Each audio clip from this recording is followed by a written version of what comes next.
하나님의 말씀 시편 50편 14절에서 23절까지 다시 한번 같이 보겠습니다. 시편 50편 14절에서 23절까지입니다.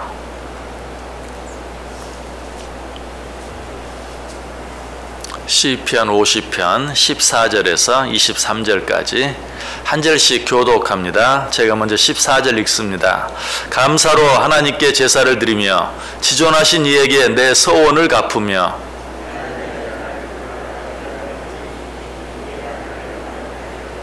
악인에게는 하나님이 이르시되 내가 어찌하여 내 율례를 전하며 내 언약을 내 입에 두느냐. 도둑을 본즉 그와 연합하고 간음하는 자들과 동료가 되며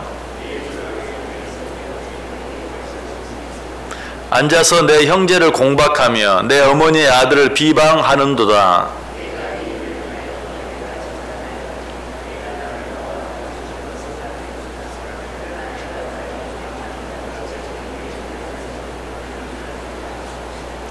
하나님을 잊어버린 너희여 이제 이를 생각하라. 그렇지 아니하면 내가 너희를 찢으리니 건질 자 없으리라.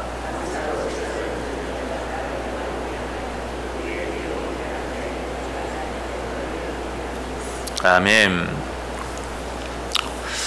우리는 지금 하나님께서 기쁘시게 받으실 수 있는 제사가 어떤 제사인가, 하나님께서 기쁘시게 받으실 수 있는 예배가 어떤 예배인가 하는 것에 대해 생각해 보고 있습니다. 두 가지 제사의 모습, 두 가지 예배의 모습 생각해 보았죠. 첫 번째로 하나님께 감사함으로 드리는 제사, 감사함으로 드리는 예배, 하나님은 그런 예배를 기쁘게 받으신다. 두 번째는 하나님께 한 모든 서원을 갚는 제사, 하나님께 한 모든 서원을 갚는 예배, 하나님과 한 약속을 지키고 드리는 예배, 하나님은 그런 예배를 기쁘게 받으신다. 자, 그런데 오늘 말씀 속에 하나님께서 기쁘시게 받으시는 예배가 어떤 예배인가 또 한 가지 모습이 나와 있어요.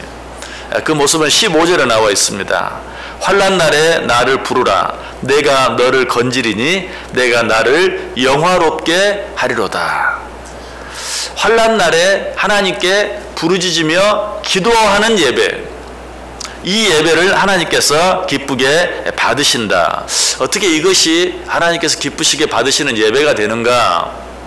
우리가 어떤 시련이나 환난 가운데 있을 때 우리가 하나님께 기도하면 하나님께서 능히 그 시련과 환난 가운데서 나를 건져내 주실 것이라는 사실을 믿는 믿음으로 드려지는 예배, 하나님이 전능하신 하나님이라는, 그래서 내가 기도하면 그 기도에 응답해 주신다는 그 사실을 믿는 믿음으로 드려지는 예배, 하나님은 그런 예배를 기쁘게 받으신다는 것이, 우리 하나님은 우리가 기도하면 어떤 기도라도 들어주시고 응답해 주실 수 있는 하나님이, 그런 믿음이 없이 드려지는 예배는 거짓 예배죠. 하나님은 그런 예배를 받으실 수 없어요. 또 설령 내가 무엇인가를 하나님께 기도하기에 부족한, 그런 자격이 없는 그런 상황 가운데 있다 할지라도 그럼에도 불구하고 내가 하나님께 기도하면 우리 하나님은 사랑과 자비가 풍성하신 하나님으로 나의 기도를 기꺼이 들어주신다는 하나님의 사랑과 자비를 믿는 그 믿음, 그 믿음으로 드려지는 예배, 하나님은 그런 예배를 기쁘게 받으신다. 이런 믿음이 없다면, 이런 믿음이 없이 하나님께 예배를 드린다면 하나님이 그 예배를 받으실 수 있겠어요? 받으실 수 없어요.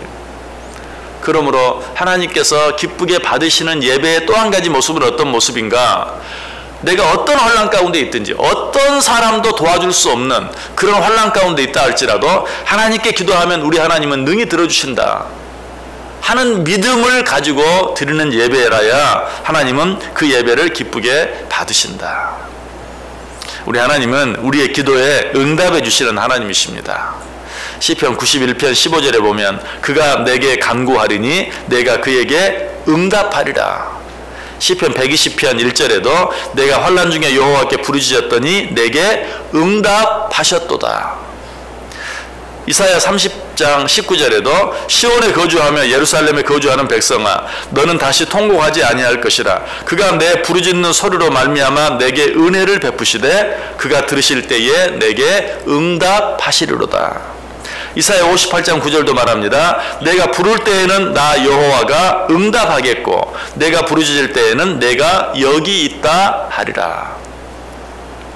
예레미야 33장 3절에도 너는 내게 부르짖으라. 내가 내게 응답하겠고 내가 알지 못하는 크고 은밀한 일을 내게 보이리라. 이것이 우리 하나님이 이 사실을 믿고 하나님 앞에 기도할 수 있는 그 믿음으로 하나님께 드리는 예배, 하나님은 그러한 예배를 기쁘시게 받으신다. 너무 당연하죠. 믿음이 없이 드려지는 예배, 하나님이 내 예배를 받으실까? 하나님이 내 기도를 들으실까? 그런 마음으로 드려지는 예배라면 하나님 받으실 수 없죠. 그런 예배는 거짓 예배요, 가증한 예배죠. 그래서 하나님께서 환난 날에 내게 부르짖으며 드리는 예배, 그 예배를 내가 받겠다라고 말씀하고 있어요. 그래서 우리 하나님의 별명 한 가지가 있다면 기도를 들으시는 주님, 우리의 기도에 응답해 주시는 주님. 실제로 시편 65편 2절에 이렇게 말해요. 기도를 들으시는 주여 모든 육체가 주께 나오리이다. 기도를 들으시는 주여. 우리 하나님을 어떻게 표현하고 있어요? 기도를 들으시는 주. 이 사실을 믿고 하나님께 드리는 예배, 하나님은 그런 예배를 반드시 들어주신다. 하나님께서 왜 이런 예배를 들어주시는가? 하나님은 우리의 기도를 들어주신다라는 믿음은 하나님은 세상의 다른 우상과 다르다라는 믿음과 같은 것이기 때문에 그래요. 세상의 다른 우상은 어때요? 성경에 우상에 대해서 이야기하죠. 우상은 입이 있어도 말하지 못하고 귀가 있어도 듣지 못한다. 이게 우상의 특징이. 그런데 하나님은 어때요? 들으시는. 여러분, 우리의 귀를 누가 만들었습니까? 하나님이 만드셨죠. 그래서 성경 다른 곳에 뭐라고 말합니까? 귀를 만드시니가 어찌 듣지 아니하시랴. 다른 우상은 귀가 있어도 듣지 못해. 왜? 사람이 그 귀를 만들어 놨기 때문에 그래요. 나무를 깎아서 귀를 만들어 놓았어요. 들을 리가 없어요. 그런데 하나님은 어때요? 우리 인간의 들을 수 있는 귀를 하나님이 만드셨어요. 그래서 성경 기자가 너무 잘 표현했죠. 귀를 만드시니가 어찌 듣지 못하시겠느냐. 귀를 만드시니가 너희가 기도하면 어찌 듣지 아니하시겠느냐. 하나님은 그 모든 기도를 들으신다. 그러므로 하나님께 기도하는 자들은 내가 기도하면 하나님이 그 기도를 들으신다는 믿음을 가진 자요. 우리 하나님은 세상의 다른 듣지 못하는 우상과는 다른 절대자 하나님이시다. 전능자 하나님이시다 하는 사실을 믿는 것이기 때문에 하나님은 그런 예배를 기쁘게 받으신다는 것이. 여러분, 하나님이 우리의 기도에 응답하신다라는 말은 좀 더 구체적으로 무슨 말일까요? 그냥 듣기만 하신다는 말일까요? 그래, 알았다. 듣기만 하는 걸까요? 아니죠. 하나님께서 우리의 기도를 들으신다는 것은 하나님께서 우리의 기도를 들으시고 우리를 그 환난 가운데서 건져내 주시는 것을 말해요. 자, 그러면 하나님께서 우리를 건져내 주신다는 사실은 또 뭘 말할까요? 오늘 본문이 이야기하죠. 환난 날에 나를 부르라. 내가 너를 건지리니 내가 너를 영화롭게 하리라. 하나님께서 우리를 영화롭게 해주신다라고 이야기하고 있어요. 그런데 이 말씀과 아주 비슷한 말씀이 시편 91편 15절에 있어요. 제가 한번 읽어볼게요. 그가 내게 간구하리니 내가 그에게 응답하리라. 그들이 환난 당할 때에 내가 그와 함께하여 그를 건지고 나를 영화롭게 하리라. 여러분, 여기 이 두 가지 말씀을 비교해 보면 아주 비슷한 말씀인데 전혀 다른 내용이 있어요. 네가 내게 부르짖으면 내가 그 기도를 듣고 응답함으로, 오늘 본문은 뭐라고 말해요? 네가 나를 영화롭게 하리라 라고 이야기하고 있어요. 그런데 시편 91편 15절에는 네가 내게 기도하면 내가 내 기도를 듣고 내가 너를 영화롭게 하리라. 여러분, 하나님께 드리는 기도는 이처럼 놀라운 것입니다. 하나님께서 내 기도를 들으신다는 믿음을 가지고 하나님께 기도하면 그 기도가 하나님을 영화롭게 하는 것이 돼요. 뿐만 아니라 하나님께서 내 기도를 들으신다는 사실을 믿음으로 내가 하나님께 기도를 드리면 하나님이 그 기도를 들으시고 나를 영화롭게 해주세요. 믿음의 기도는 위로는 하나님을 영화롭게 해드리고 하나님께서는 그 기도를 들으시고 나를 영화롭게 해주시는, 얼마나 놀라운 것입니까?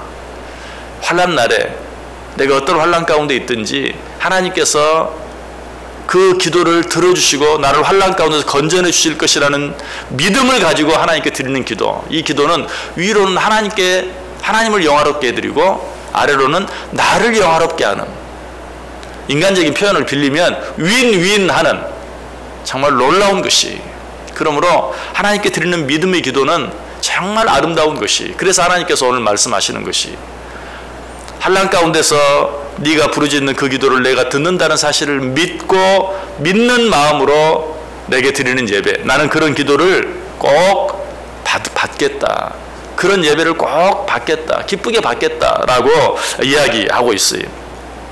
자, 그래서 오늘 본문에 환난 날에 나를 부르라, 내가 너를 건지리니 내가 나를 영화롭게 하리라.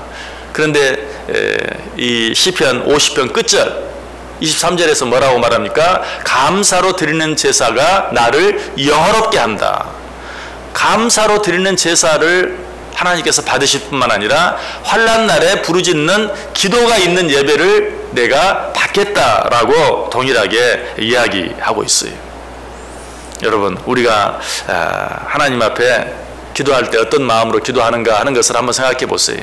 그리고 하나님께서 내게 드리는 기도가 있는 예배를 내가 받겠다라고 단순하게 말하지 아니하고 환난 날에 내게 드리는 기도가 있는 예배를 내가 받겠다라고 왜 그렇게 말씀하셨을까? 여러분, 환난 날에 기도할 때는 우리가 어떻게 기도합니까? 간절함으로 기도하죠.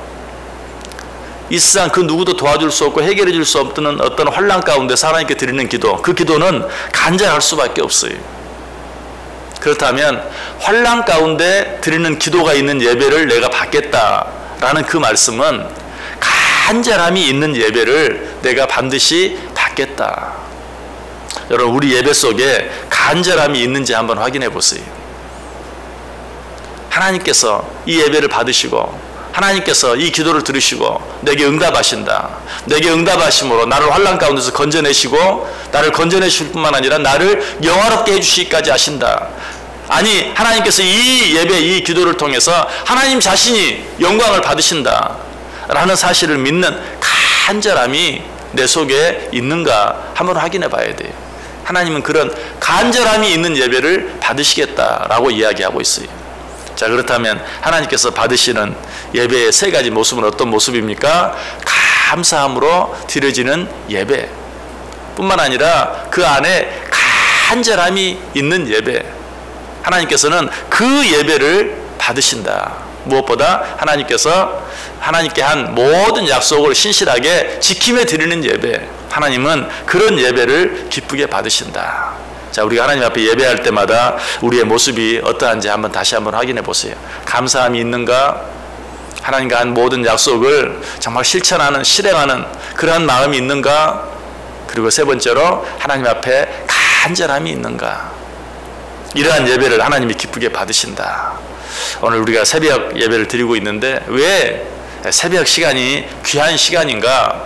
제가 언젠가 새벽 기도에 대해서 말씀을 드리면서 말씀을 드렸어요. 이 시간이 중요한 게 아니에요. 새벽에 하나님이 너희를 도우시리라. 왜 하나님이 이 새벽 시간에만 우리를 도우신다는 말인가? 그거 아니에요. 이 새벽 시간은 간절함이 있는 자들만이 하나님께 드릴 수 있는 시간이요, 이 새벽 시간은 하나님 앞에 간절함이 있는 자들만이 나올 수 있는 시간이기 때문에 그래요. 그러므로 어느 시간이라도 우리가 하나님 앞에 간절함으로 드릴 수 있다면, 그러나 바꿔서 이야기하면 진정으로 간절함이 있는 자들은 새벽을 깨울 수밖에 없어요. 하나님은 간절함이 있는 예배를 받으신다. 그렇다면 이 새벽 시간도 하나님이 정말 기쁘게 받으실 것이, 늘 이 사실 기억하고 우리가 하나님 앞에 나오기를 더 힘쓰고 새벽을 깨우기를 더 힘쓰고 새벽에 나와서 하나님께 예배하고 기도하기를 더 힘쓸 수 있어야 된다. 이러한 삶을 통해서 우리의 드리는 모든 예배가 정말 하나님이 기쁘게 받으시고 그 예배를 통해서 하나님 자신을 영화롭게 해드릴 뿐만 아니라 하나님께서 우리까지도 영화롭게 해주시는 그 은혜와 축복을 날마다 누리며 살아갈 수 있게 되기를 주님의 이름으로 간절히 축원합니다. 기도하겠습니다. 하나님 감사합니다.